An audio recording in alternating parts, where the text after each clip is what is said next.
Community Vlogmas, December 8th, 2019. What is your most treasured moment?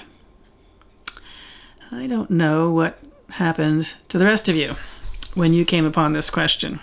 It didn't happen to me when I wrote the question, because I guess I was in a hurry to want to write the next question.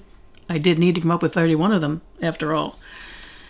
So nothing happened then, but when I sat down with it this morning to think about it, what's your most treasured memory?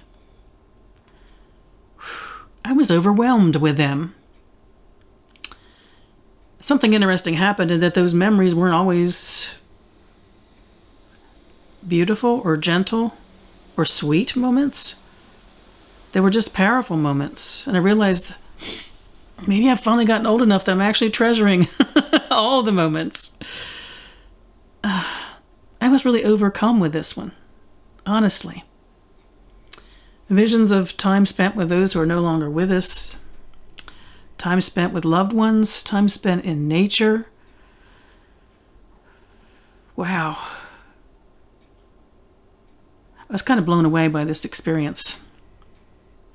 I'm probably going to journal on something that's what is the most treasured memories, as in plural.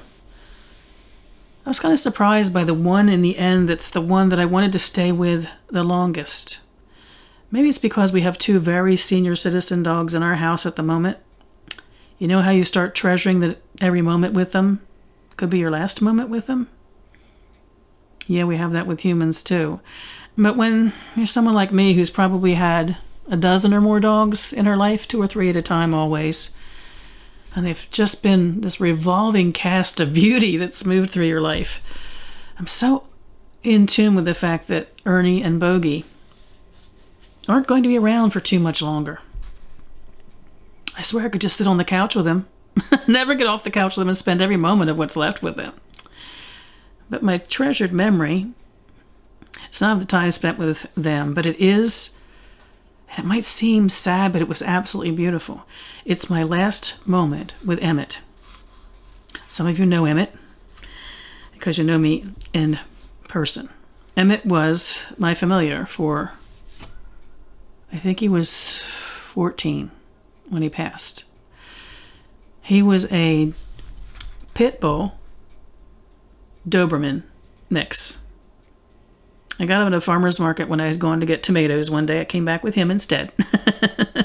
He was my little brown sack of tomatoes. Emmett was the kindest, gentlest soul I've ever known. And I am including souls of everything, animate and inanimate, in my life. All the people, all my experiences of the energies, the souls of nature. Emmett was the most amazing.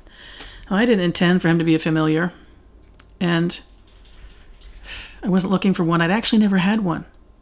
I'd always looked for a familiar in the true sense, kind of like a fetch or the more ceremonial magician aspect of what a familiar is, not just a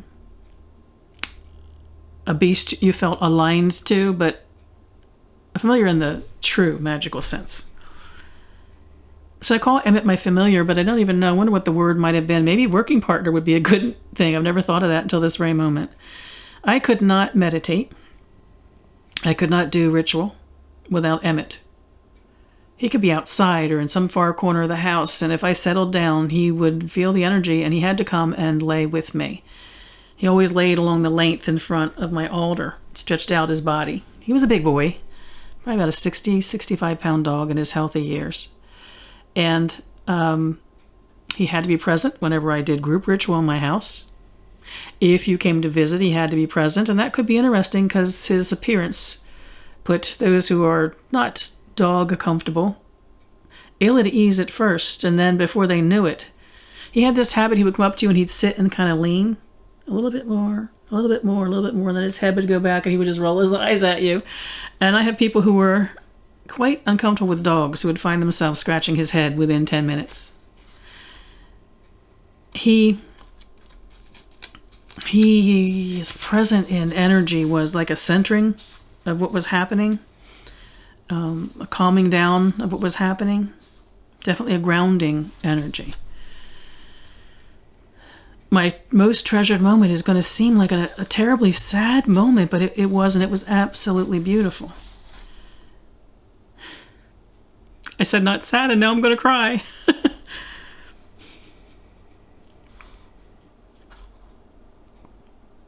Okay, I think I have my act together. He died in my arms. I literally felt his last heartbeat and shared his last breath. Whew. There's your treasured moment, my friends.